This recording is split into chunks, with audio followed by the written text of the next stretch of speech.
If people are visiting your Shopify store, adding products to their cart, and then leaving without buying, you're leaving money on the table. But there is a simple fix: abandoned cart recovery. To turn it on, just log into your Shopify dashboard. On the left hand side, click on settings, then go to checkout. Scroll down until you see the action called abandon checkouts. This is where you can enable automatic email reminders for customers who added something to their cart but didn't finish checking out. Now, Shopify already has a default email template you can use, but it's a good idea to customize. Go to settings, then notifications, and find abandon checkout mail. You can add your brand voice, a friendly reminder, maybe even a discount code to bring them back. Keep it short, clear, and include a strong call to action, like a direct link back to their cart.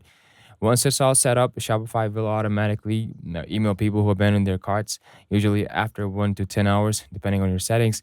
It's hands free and can seriously boost your revenue over time. Just make sure your emails are working by testing one yourself and checking your spam folder just in case. If this helped, hit like, follow, and let me know in the comments if you want a quick template for writing high converting abandoned cart emails. I'll drop on in the next video.